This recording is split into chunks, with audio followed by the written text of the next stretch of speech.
Habaib itu bid'atur rasul, darah daging Nabi, anak cucunya Nabi. Aduh panjang itu kalau mau dijelasin. Dan anehnya Syekh Abdul Qadir Jalani sampai wafatnya tidak pernah nyebut saya adalah turunan Rasulullah. Tidak pernah dia marah sama orang waktu dia dibegal sama perampokan. Jangan rampok saya, di badan saya ada darah Rasulullah. Dia tidak pernah mengatakan aku turunan ini, tidak pernah. Tapi setelah wafat orang-orang meneliti, ditelusuri. Oh pantes toh. Ada fase di mana sebuah label tak lagi bisa dihormati. Dan ada fase bukan sekedar identitas saja, melainkan ia berubah menjadi tameng. Label suci atau tameng sepi kritik kini menghampiri klan Habib Ba'alawi. Begitu label tersebut disebut, maka masyarakat diminta untuk menghormati. Dan kini ruang diskusi langsung menyempit, bukan karena semua sepakat bahwa mereka adalah cucu Nabi. Yang lainnya menolak, dan hanya ada 10% yang meyakini bahwa mereka adalah cucu Nabi. Tapi karena banyak yang memilih diam, akhirnya mereka sependapat bahwa mereka adalah cucu Nabi. Namun, faktanya di balik itu semuanya bohong. Bukan lagi menjadi cucu Nabi, karena membawa label suci itu berat. Di Indonesia, masyarakatnya yang mayoritas masyarakat awam dinilai mudah dibodohi oleh Habib-Habib yang selalu berpakaian dan berjubah putih tersebut. Dan kadang label tersebut dijadikan sebagai sebuah warisan, bagaimana label tersebut selalu dikaitkan kepada Muhammad Rasulullah, Nabi akhiruz zaman, sahabat. Dan diam bukan berarti setuju, kadang itu sebuah tekanan sosial, karena diminta untuk selalu menyembah Habib-Habib asal Hadramit Harim Yaman. Tetapi sebenarnya bukan mengislamkan, tetapi mengajarkan agama, yaitu tarekah muktabaro, mengajarkan ilmu tauhid tasyahudnya kepada Merah Silu atau yang bergelar Sultan Malik As-Saleh pada tarikh atau tahun 1267 Masehi. Wujudlah Kesultanan Samudra Pasai. Selepas itu, setelah Syarif Muhammad Al-Baghdadi, kita kenali tokoh lagi. Ini adalah tokoh sentral di alam Melayu yang wajib kita kenali, yaitu Syekh Jumadil Kubroh, yang hidup atau timeline sejarahnya di abad ke-14 sehingga pertengahan abad ke-15. Dari susur galur Syekh Jumadil Kubroh inilah ramai raja-raja di alam Melayu. Ramai mungkin kita-kita yang berhadir kat sini adalah keturunan kepada Syekh Jumadil Kubroh. Syekh Jumadil Kubroh adalah anak kepada Ahmad Shah Jalaluddin berdasarkan manuskrip Bukhara. Jadi berbeza dengan yang sekarang banyak diputerbelitkan tentang nasab daripada Syekh Jumadil Kubroh yang bersambung nasab salah silahnya kepada Musa Al-Kazim. Dan ini yang perlu kita betulkan oleh para pengkaji sejarah alam Melayu, yaitu tentang Syekh Jumadil Kubroh. Lepas itu yang perlu kita pahami, kenali lagi di alam Melayu ada tokoh sentral yang bernama Syarif Muhammad Kebungsuan, anak kepada Syekh Jumadil Kubroh. Syarif Muhammad Kebungsuan dalam At-Tarikh Salasilah Kelantan, dia adalah putra kepada Syekh Jumadil Kubroh, adik kepada Said Ali Nur Alam. Said Ali Nur Alam menjadi Sultan Patani, Sultan Konbul. Ini kaitan dengan Patani, Syekh Jumadil Kubroh. Kemudian cucu kepada Syekh Jumadil Kubroh, cucu kepada Syekh Jumadil Kubroh bernama Syarif Abdullah Al-Ubdatudin, berputra kepada Syarif Hidayatullah Sunan Gunung Jati. Sunan Gunung Jati melahirkan atau mewujudkan Kesultanan Cirebon pada tahun 1479 Masehi sebagai Sultan Cirebon pertama. Jadi semua tokoh-tokoh yang ada di alam Melayu ini mesti kita luruskan dulu sejarahnya, sebab berkenaan dengan keturunan kita, berkenaan dengan kebangkitan agama, berkaitan dengan kebangkitan Islam di tanah Jawi ataupun di alam Melayu dan juga di Nusantara.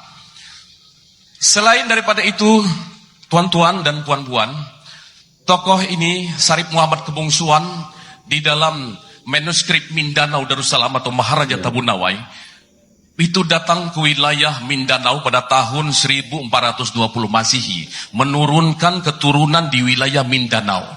Sebab itu kita punya keterkaitan dengan bangsa Moro, dengan wilayah Kesultanan Mindanao. Di sini berhadir juga daripada Filipina. Bahwa kita semua ini bertali genealogi, memiliki kekerabatan, kekeluargaan, ya, punya darah keturunan yang sama. Mari sama-sama kita betulkan, jom kita betulkan. Saya tak banyak masa sebab tadi dibatasi 10 menit. Ini hanya pembukaan saja, insyaAllah lain masa kita akan sambung lagi. Yani ini saya nak menampai kepada saudara saya yang saya maaf Al-Ba'alawi. Saya mengasihi, saya mahabbah Wali Songo dengan zuriat mereka lebih dari Ali Ba'alawi. Dan juga saya menanggap bahawa nasab zuriat Wali Songo lebih sahih dan lebih tinggi daripada nasab Al-Ba'alawi. Itu i'tiqad saya. Bukan ada sesuatu dengan Al-Ba'alawi. Al-Ba'alawi sini atas kepala saya zuriat Fatimah Zahra. Faham? Tapi saya menanggap umpunia tanah ini adalah Aulia Songan dengan zuriat mereka. Al-Ba'alawi datang jumpa hamparan yang telah siap. Bumi telah siap. Masuk dalam keadaan senang. Tak ada kemusykilan. Siapa yang tumpah darah untuk menislamkan ummah ini atau tanah ini? Ni zuriat Wali Songo. Zuriat Wali Songo.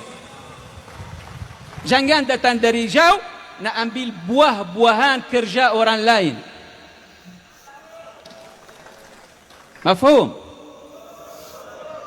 Radhiyallahu anhu. Dengar, Al-Ba'alawi sini melainkan Syiah mereka. Yang masuk Syiah tak ada hormat sehingga taubat. Sebab saya tahu keadaan Al-Ba'alawi sini Bania Syiah atau Bania. Bania. Sebab yang mengikuti Syiah mengkhianati Fatimah dan Ali. Ada ramai orang ada gangguan fikir ikut Syiah setia taat dengan Ahlul Bait. Yang mengikuti Syiah mengkhianati Ali dan Fatimah. Sebab kepimpinan umat Islam dalam kalangan ahli sunnah adalah ahlu baitin Nabi sallallahu alaihi wasallam. Tidak mencela atau terjah atau menghinakan nasab orang lain. Firman Allah, "Wala yajrimannakum syana'anu qaumin 'ala alla ta'dilu." Janganlah dengan kesalahan orang lain kamu melakukan kesalahan. Yani kalau ada ekstrem Ba'alawi yang kurang ajar buat kehinaan terhadap silsilah Wali Songo, jangan kamu balasnya dengan metodenya. Jangan kamu menghinakan nasab Al-Ba'alawi atau terjah atas Al-Ba'alawi. Ini memurkai Rasulullah. Ini menyebabkan kemurkaan Rasulullah atau Sayyidah Fatimah. Awas. Hari kiamat akan ya'kul asabi'ahu, ya'ab. Gigi jarinya yang menghinakan sebahagian daripada zuriat Rasulullah. Al-Ba'alawi tidak ada orang di Arab yang menafikan nasab mereka melainkan orang Wahabi dan Syiah. Dua-dua terjah nasab mereka. Syiah kata nasab mereka tak sahih, Wahabi kata nasab mereka tak sahih. Ahlus Sunnah disepakati daripada Imam Nabhani, daripada Imam Ibn Hajar Haytami. Mereka menaksi atas kemuliaan dan kehebatan nasab mereka. Betul lah Syekh Rahim. Jadi jangan yajrimannakum syana'anu qaum. Jangan kamu membalaskan kesalahan yang. Pertanyaannya, sejak kapan nasab itu tersambung? Sedangkan catat itu diverifikasi, ada standarnya, kemudian ada pencatatannya. Dengan apa umat semakin tidak mempercayai? Ataukah dengan bagaimana masyarakat mempercayai bahwa Ba'alawi adalah cucu dari Nabi Yuna Muhammad? Karena kritik terhadap Ba'alawi bukan soal benci, tapi soal nalar. Ketika sebuah identitas sosial mulai ditempatkan di atas logika, disitulah masalah dimulai. Publik semakin tidak mempercayai dan tidak lagi bisa diajak berpikir, tapi diarahkan untuk patuh. Dan ironisnya, yang ada di Indonesia, siapapun yang bertanya justru dianggap melawan dan dianggap sebagai orang yang bersalah di Indonesia dan dicap sebagai pendosa besar karena menanyakan hal tersebut kepada Habib Basal Hadrami Tarim tersebut. Narasi besar yang selalu digumamkan dari setiap mulut ke mulut, dari warung kopi ke warung kopi lainnya, menjadikan standarisasi bahwa mereka bukan lagi menjadi cucu Nabi. Dan ini seringkali bertumpu pada satu hal, legitimasi historis sahabat. Tapi sejarah tanpa transparansi hanya jadi cerita sepihak, jadi klaim sepihak, apalagi di zaman di mana data dan ilmu pengetahuan bisa mengikuti klaim tersebut. Secara terbuka, Habib Basar Hadrami Tarim Yaman tersebut semakin ketakutan ketika diminta verifikasi dan standarisasinya. Namun, tesis dari Kiai Haji Maduddin Usman Al-Bantani telah membuka fakta semuanya semakin jelas dan padat. Mengapa justru kritik dianggap sebagai sebuah ancaman nyata bagi kelompok oknum Habib-Habib asal Hadromi tersebut. Yang lebih mengganggu adalah ketika simbol dan gelar berubah jadi fungsi. Penghormatan dinilai menjadi sebuah dominasi sosial, dan mereka yang selalu meyakinkan umat, khususnya para mukibin, sekarang tinggal 10% yang mempercayainya. Selebihnya, mereka menjadi pengikutnya dari Kiai Haji Maduddin Usman Al-Bantani, sahabat beriman semua. Masyarakat hari ini bukan anti terhadap tradisi, tapi mereka mulai lelah dengan standar-standar yang selalu diberikan oleh Habib-Habib tersebut. Standar ganda, hormat itu wajar, tapi harus lahir dari integritas, bukan sekedar label turun-temurun. Wah, sangat pilu ya ketika kita mendengar bahwa cerita-cerita seperti ini diyakini oleh umat yang ada di Indonesia. Masyarakat awam menjadi bahan perbincangan karena tidak lagi mempercayai Habib-Habib asal Hadromi tersebut. Kenapa? Dan karena pada akhirnya yang layak berdiri tinggi bukanlah nama besar, tapi nilai yang benar-benar dijandankan oleh orang-orang yang beriman, khususnya kepada Muhammad Rasulullah. Dan sekelas dari Habib Bahar bin Smith yang selalu mempromosikan nasabnya kepada Rasulullah Muhammad SAW dinilai sangat berangan-angan tinggi untuk meyakinkan umat. Namun dalam dunia serba terbuka, klaim besar tersebut tidak semuanya benar. Bang Alawi semakin terjungkal dan umat sekarang tidak lagi mempercayai Habib-Habib asal Hadromi tersebut. Yang lebih menarik adalah bagaimana kalau penghormatan datang tanpa ruang untuk dipertanyakan, maka itu bukan lagi penghormatan yang sehat.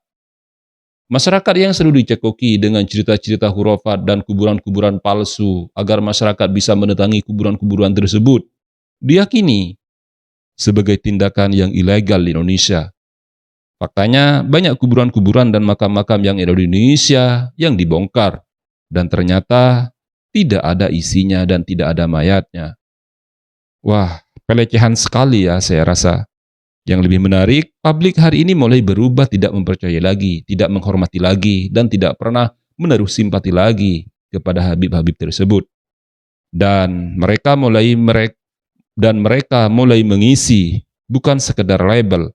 Tidak mempercayai adalah sebuah bukti nyata bahwa mereka bukan siapa-siapa lagi di Indonesia. Karena pada akhirnya nilai tidak pernah lahir dari nama-nama besar Habib-Habib asal Hadromi Tarim tersebut, melainkan lahir dari sikap, tindakan, akhlakul karimah yang selalu bisa ditampilkan. Jika kita melihat akhlak-akhlak yang selalu ditampilkan oleh Habib-Habib asal Hadromi Tarim Yaman, kayaknya selalu menimbulkan kontroversi dan ketergantungan. Apalagi dalam setiap media dakwahnya yang ditonton oleh ratusan orang sahabat beriman semua. Pantaskah mereka mengaku-ngaku nasabnya tersambung? Kemudian jika kita melihat dari akhlakul karimah yang selalu ditampilkannya, tidak mencerminkan bahwa mereka adalah benar-benar cucu Nabi.